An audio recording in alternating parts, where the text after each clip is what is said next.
Muito bem, estamos no ar com o nosso boletim do Mercado do Boi com notícia nova, afinal de contas, o mercado vinha dentro de uma estabilidade bastante significativa nas últimas semanas, mas parece que ganhou um novo fôlego aí. A gente vai entender que notícia é essa, mas tem a ver com o novo patamar de preço da arroba do boi. Quem traz essa informação para a gente é o Caio Junqueira, lá da Cross Investimentos. Caio, que hoje conversa com a gente por telefone. Seja bem-vindo, viu, Caio? Obrigado por nos atender aqui e nos ajudar a entender essa dinâmica de mercado e esse novo patamar de preço sendo praticado. É isso, Caio? Seja bem-vindo. Bom dia, Alexandre, bom dia a todos os ouvintes. É sempre um prazer aí estar trocando ideia com vocês. O que a gente já vinha rastreando aí ao longo da semana passada é que a possibilidade realmente da gente ter uma máxima nova histórica aí na arroba do boi gordo poderia acontecer. Então, como foi, a gente está caminhando aí dentro de uma semana curta e de bom consumo, essa semana que nós estamos correndo agora, o que a gente vinha farejando aí ao longo da semana passada realmente aconteceu. A gente passou por um janeiro e um fevereiro muito estável em termos de preço, né? Isso falando para dentro do estado de São Paulo. Nós tivemos poucas oscilações ao longo desses 2 meses. Nós tivemos aí, para baixo de comparação, um janeiro que liquidou nos últimos 5 dias ao redor de R$ 341 reais por arroba, isso livre de imposto à vista para dentro do estado de São Paulo, me recordo muito bem o valor.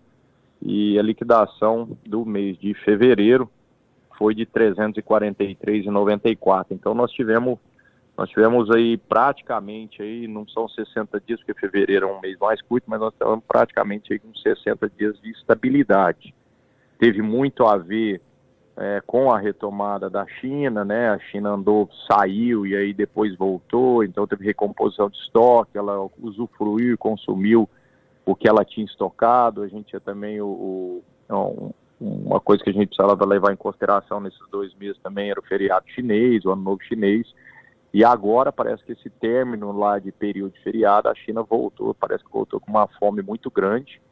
A gente já teve aí novos preços, não só na tonelada de modo geral, mas nós tivemos novos preços em cortes. A gente tem que levar em consideração que algumas indústrias trabalham com cortes específicos lá dentro da China, tem clientes específicos, né? Então é uma demanda chinesa aí que compõe várias tabelas de preço. Então, alguns desses cortes aí tiveram valorizações expressivas, né, que podem tacar o preço dessa tonelada da tonelada exportada aí em dólar acima de $8.000. Então, quer dizer, isso é recorde também em termos de cotação para exportação para a China, e isso aí está refletindo ou acabou refletindo nos preços negociados aí já no começo dessa semana, que foi essa máxima nova aí que o aplicativo AgroBrasil conseguiu registrar, né? O cliente registrou lá dentro, que é um boi já de R$ 360 reais quando ele é padronizado China, né? A base do preço ou desconto, e aí depende pelo lado que a gente olha, tem gente que prefere falar que é um desconto e não é uma base, mas quando ele não encosta, né? Quando ele não entra na padronização China, o frigorífico está pagando a base aí nesses casos aí de 325, 330, 335 reais. E o sobrepreço aí quando o animal encaixa a China aí chegou a atingir os 360 reais no dia de ontem. Hoje parece que já teve algum ou outro negócio já registrado dentro do aplicativo, não me recordo, mas parece que já tivemos negócio também hoje confirmado e registrado de 360 reais. Então assim, a gente já está considerando realmente um novo patamar de preço para o animal que é direcionado para essa indústria que tem habilitação China. Pois é, isso que eu queria confirmar contigo. Já 360 já dá para a gente considerar uma nova máxima consolidada, Caio?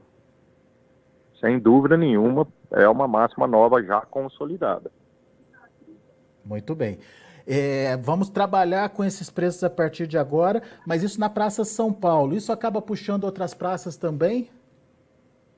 Acaba puxando as outras praças, porque acho que até na última entrevista que nós falamos aí com Notícias Agrícolas, a gente ainda estava salientando a diferença de base que estava acontecendo entre os outros Exatamente. estados. São Paulo se mantém como o preço mais caro aí a nível Brasil. Posso estar errado em alguma outra praça, mas não me recordo, mas eu acho que São Paulo hoje, sem dúvida nenhuma, é o maior preço. Isso tem a ver com a quantidade de indústrias habilitadas para a China, né? Existe uma concentração, entre aspas, de indústrias, de boas indústrias habilitadas aqui no estado de São Paulo, e essa concentração, junto também com um período que a gente passa dentro do estado de São Paulo, que é esse período de entre-safra agora, né? Porque o grosso do animal aqui no estado de São Paulo, ele é preparado a pasto, ele é preparado a confinamento. Uhum. Então, o grosso desse animal agora, ele é menor, né? A gente entra num período de confinamento aí de baixa oferta.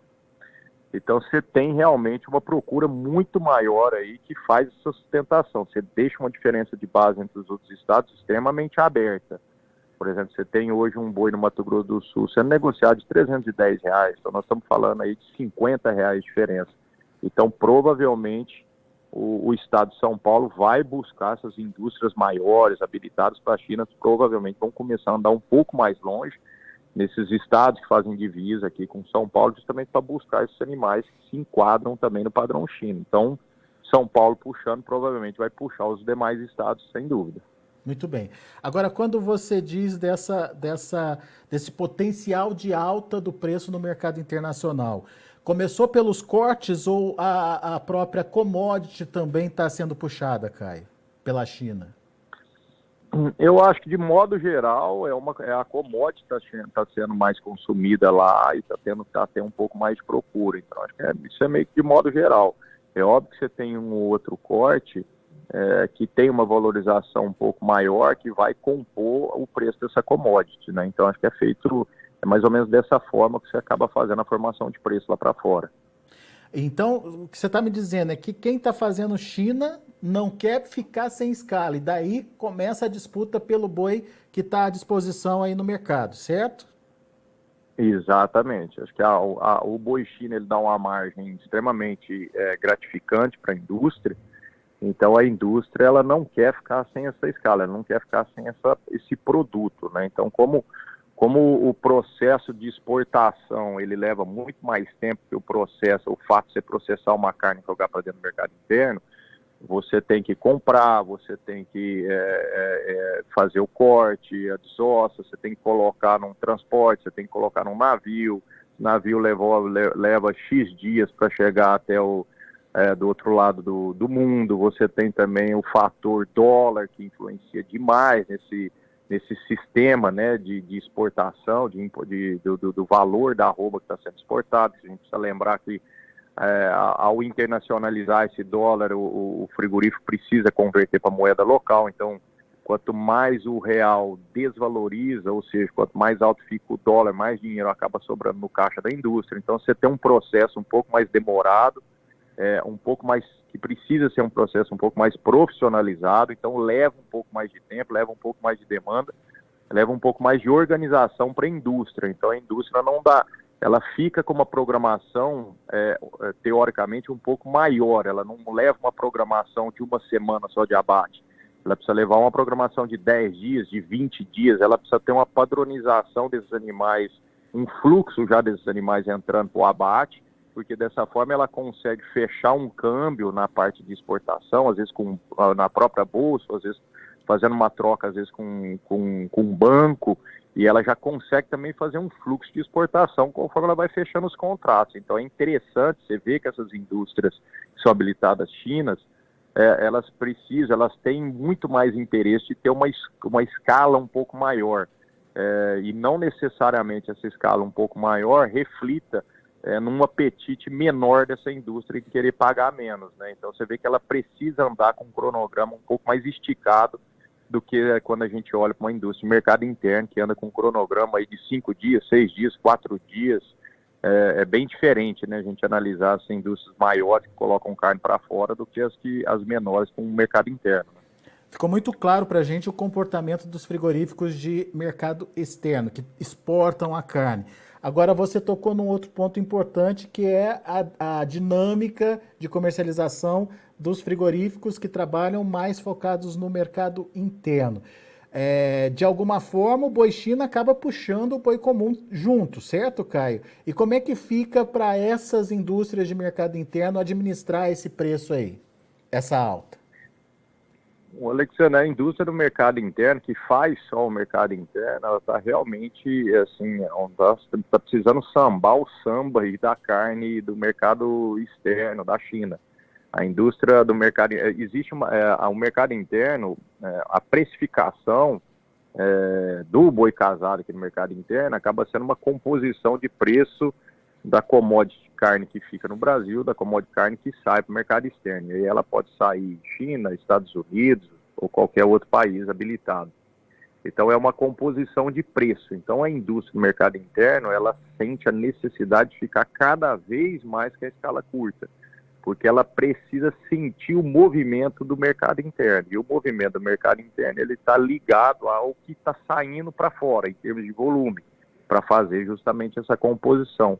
Então é muito comum a gente ver um frigorífico de mercado interno sem preço na segunda-feira, sem preço na terça-feira, e aí espera sair a cotação do mercado do boi casado, que sai mais ou menos na quarta-feira, para dar o preço da semana, e ele está comprando para segunda. Muitas vezes ele precisa carregar o boi daqui 2, 3 dias. Ele anda com uma programação muito menor, muito mais apertada, mas, mas o risco dele perder dinheiro na operação acaba sendo menor, porque ele espera que o atacado evolua, ele espera que o atacado tenha preço para daí sim ele poder fazer a conta dele e sair comprando no mercado interno. Então a gente, no mercado aí, o boi interno, né, o boi que não classifica a China. Então a gente está realmente numa situação complicada de analisar o mercado. A indústria grande que faz a exportação, ela não liga, entre aspas, de manter uma programação mais longa, e essa programação mais longa não necessariamente indica que ela vai recuar. E o frigorífico pequeno que faz o mercado interno, ele anda necessariamente com uma escala muito menor, justamente porque ele não sabe quanto que vai ser direcionado para fora, quanto que vai ficar para dentro, quanto que o mercado interno vai aceitar pagar. Então ele fica com uma programação extremamente curtinha também, mas não indica necessariamente que nós vamos ter um pulo na arroba puxado pelo mercado interno. Então são movimentos antagônicos que têm acontecido, que a gente não estava acostumado a analisar, que a gente passa a olhar esse ano agora, ano 2021, 2022, a gente passa a olhar com um pouco mais de atenção. Não necessariamente o mercado interno comprando com programação de 1 a 2 dias nos indica alta, e não necessariamente uma indústria que faz mercado externo comprando para 10, 12 ou 13 dias de programação para frente indica baixa também. A gente precisa analisar o contexto, essa demanda chinesa, que é uma demanda tão difícil da gente pegar notícia, da gente rastrear o que está acontecendo lá dentro, muito difícil da gente rastrear quais são os preços de formação dessa commodity que acontece lá no mercado interno da China. É tudo muito escuro, né? E a indústria que faz a exportação não tem interesse nenhum também de ficar expondo esses preços, porque é muito simples a gente fazer a conta, né? E aí a gente acaba querendo, quem é pecuarista, quem é produtor, acaba sempre pedindo mais e mais. Então são dados que são complicados a gente estar pegando hoje. Muito bem. Agora, só para a gente entender, Caio, como é que é essa conta para o mercado interno. Quanto que está a carne no atacado hoje? A gente está considerando hoje ao redor de R$21 o boi casado, Alexandre. Se a gente multiplicar por 15, a gente tem, se o atacado não firmou nesses 21, ele andou um bom período de fevereiro ao redor de 21, finalzinho de fevereiro caiu até 20,80, 20,85, mas a gente acredita que ao longo dessa semana e semana que vem, com a composição do dinheiro, né, que entra aí no salário, o atacado deve voltar de novo a 21, até 21,50, aí a gente está levando em consideração. Seria um animal no boi casado, essa indústria que faz apenas o mercado interno, ela vende na carne e apura mais ou menos R$315, num animal que ele está tendo que pagar ao redor de R$340, R$350. Pois é, e como é que sobrevive, Caio? Então, a composição da exportação desse animal, dessa commodity que está sendo exportada, você também leva muito miúdo, né? A gente leva a parte de miúdo também para fora que se exporta. E miúdo, farinha de osso, farinha de sangue, você tem tripa, você tem couro. Então, toda essa composição que a gente chama de miúdo, é uma sigla que existe dentro da indústria, essa composição do miúdo também subiu muito. Então, você tem hoje um frigorífico hoje de mercado interno, ele consegue apurar aí num subproduto mais ou menos de 30 até 37, 38 reais por arroba na composição, na venda desse miúdo. Então é isso aí que está dando a sobrevida para o mercado interno, né? Então você soma o que você fez com o boi em termos de carne e mais os subprodutos, você garante aí uma margem de trabalho para os frigoríficos de mercado interno, então, Caio, de qualquer forma. Exatamente, exatamente. O frigorífico interno, ele trabalha também o consumidor dele, né, a demanda, ele precisa trabalhar, né, então você vê muito mercado interno, frigorífico menor aí, tentando pegar nichos de mercado, né, tentando comprar um tipo de animal um pouco diferenciado, ele fica naquela briga, né, não dá conta de chegar naquele animal top, né, que aí ainda esse animal geralmente está sendo direcionado para exportação, né, para a China, mas ele fica tentando pegar um animal um pouco melhor, às vezes uma novilha de confinamento, às vezes um animal que não é tão jovem, né, que não encaixa mais os 36 meses na dentição, mas é um animal muito bem acabado, um animal mais pesado. Então o frigorífico interno ele tenta driblar essa precificação do casado, né, de R$ 21, para tentar vender alguns cortes de forma melhor, né, e trabalhar em nicho e tentar ganhar uma composição de preço um pouco melhor. E aí o que sobra aí para ele fechar a conta, ele vai na parte desses miúdos, que é a venda a venda do couro e a venda de todos os subprodutos que o miúdo faz, que está sendo muito valorizado, que está muito valorizado e dá esse plus aí para ele fechar a conta, né? Tem frigorífico que consegue R$ 37 aí, se você colocar por arroba, se você colocar que ele está pegando um boi casado os R$ 315, que é o 21, se você tem R$ 35 a mais de plus aí, você chega numa arroba de R$ 350.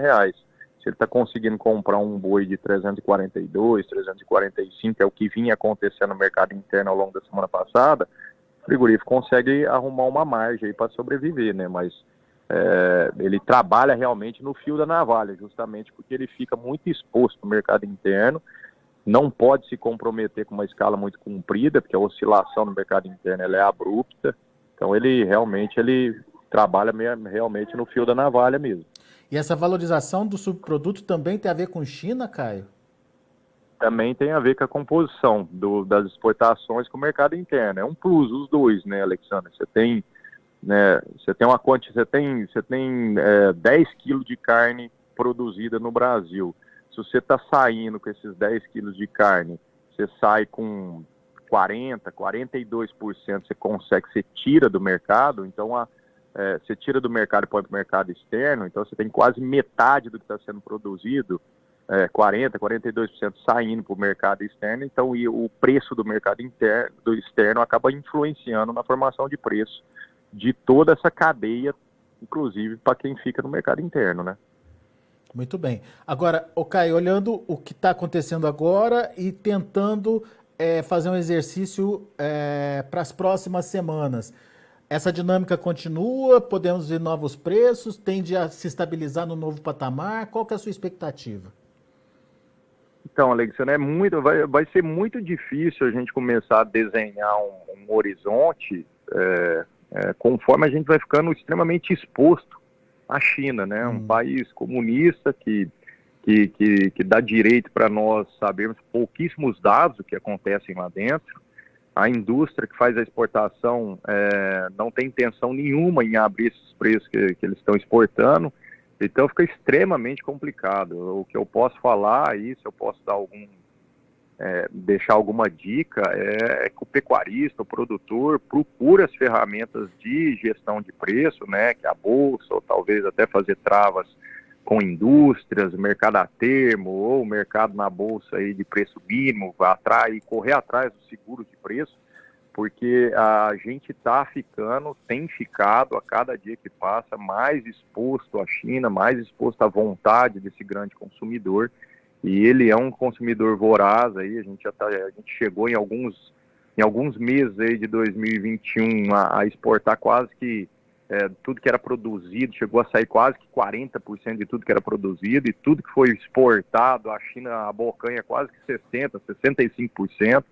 Então, quer dizer, a gente está realmente exposto, extremamente exposto à vontade, ao apetite, ao dólar. Então, fica muito difícil a gente desenhar, a gente não sabe o que está passando na cabeça deles, né? Então, assim, de médio a curto prazo, eu digo aí curto prazo e médio aí no máximo 30 dias, a gente desenha um horizonte aí de pouca oferta, não, a gente não está acreditando que o boi apareça uma oferta muito volumosa, isso a nível Brasil, então muito menos para dentro do estado de São Paulo, e a gente acredita que esses preços devem se manter ao longo aí de março, pelo menos, esse patamar alcançado lá agora, já na virada do mês de 360, acredito que a gente deva manter esse patamar, essa máxima aí ao longo de março, sim.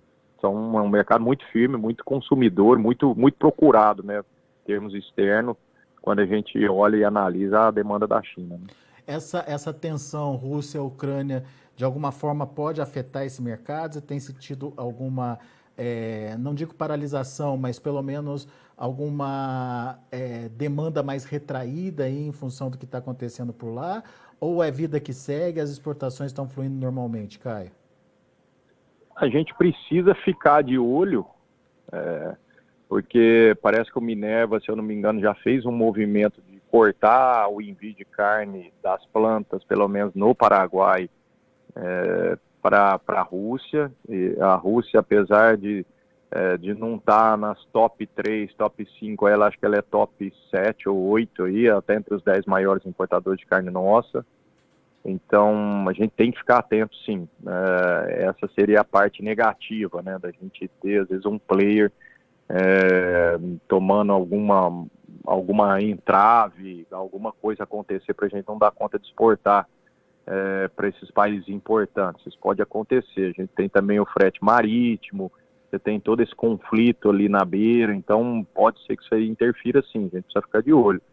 Esse é um fator negativo. O fator positivo é que toda essa tensão que está acontecendo lá vai provavelmente puxar o patamar do dólar de novo. Então a gente vai ter provavelmente uma desvalorização da moeda nacional. Já aconteceu nesses últimos 2 dias, né, de conflito, que pegaram aí quarta e quinta, se eu não me engano, quarta, quinta e sexta, ou quinta e sexta de semana passada. A bolsa está fechada, está abrindo hoje 1h da tarde, mas provavelmente a gente vai ter um dólar sendo um real desvalorizado perante ao dólar, e isso melhora em termos do recebimento da indústria, né? Então a indústria acaba recebendo mais reais nessa tonelada que ela consegue exportar em dólar, e isso é a parte positiva, né? Então, os contratos que foram firmados e não foram fixados no dólar de 5, 5,5, 5,2, provavelmente vão ser fixados hoje num dólar de perto de 5,30.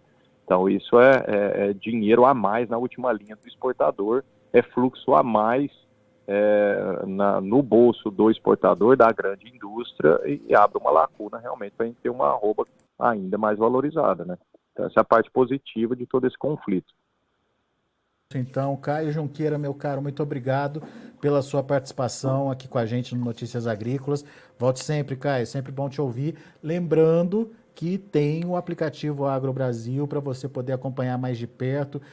O Caio relatou aí que o aplicativo acabou pegando aí esses números novos de negociação no mercado, e o aplicativo está disponível para ser baixado. É isso, Caio? É isso aí, Alexandre. Só baixar lá, entrar nas duas lojas, tanto iOS como Android, digitar Agro Brasil, não é com S no final, é Agro Brasil Z no final, e aí já vai aparecer um ícone com as duas mãos, assim, como se estivesse fechando um negócio, e aí indica que todo mundo que é do elo da pecuária e do agronegócio tenha o aplicativo abaixado e contribua também fazendo os registros ali dentro, né? O aplicativo, ele é uma plataforma de coleta de preço, de registro de preço, né, para horizontalizar exatamente a informação, né? Uma informação que está acontecendo aqui em São Paulo, ela em questão de segundos pode refletir numa negociação que alguém está fazendo, uma venda de um boi lá no Pará, por exemplo, ou na Rondônia, e vice-versa, né? Então é muito importante que, ao usar o aplicativo, ele também contribua registrando os seus negócios aí, para deixar a cadeia cada vez mais forte, mais bem informada, né? Muito bem. Aplicativo AgroBrasil, lembrando Brasil com Z aí, para você procurar nas lojas virtuais. Caio Junqueira, obrigado, meu amigo. Volte sempre. Obrigado a todos, um abraço. Valeu. Tá aí, Caio Junqueira aqui com a gente no Notícias Agrícolas, trazendo a informação de que a volta do feriado é de preço novo para a arroba do boi, preço que já foi verificado aí no dia de ontem, que está sendo consolidado para São Paulo na casa dos R$360 por arroba. A situação também melhora para o boi de mercado interno, esse boi China acaba puxando um pouquinho o boi de mercado interno, e para os frigoríficos, principalmente de mercado interno, a boa notícia da valorização dos subprodutos, que tem aí tentado equacionar a questão do trabalhar no vermelho aí desses frigoríficos. Também com a questão das exportações, os subprodutos acabaram ficando mais valorizados, o que na composição subprodutos mais a carne negociada garante aí uma mínima margem de lucro para os frigoríficos também de mercado interno. Deixa eu passar para vocês os números lá da B3, mercado ainda não voltou a funcionar, deve voltar agora logo depois do almoço, mas tem aí março 343,70, abril 335,50, maio 330,40 e maio está repetido aí, mas enfim, são esses os preços de referência antes do mercado fechar, antes do feriado. E o boi CPEA também do dia 25/2, R$ 343,05, alta de 0,69%. Não são bem referências, mas são os últimos preços que a gente tem aí de mercado sendo praticado. Então, a gente vai ficando por aqui. Agradeço muito a sua atenção, a sua audiência. Lembrando que o Notícias Agrícolas está há 25 anos ao lado do produtor rural. Participe das nossas mídias sociais no Facebook Notícias Agrícolas, no Instagram, @Notícias Agrícolas e em nosso Twitter, @Notiagre. E para assistir todos os nossos vídeos, se inscreva no YouTube e na Twitch Notícias Agrícolas Oficial.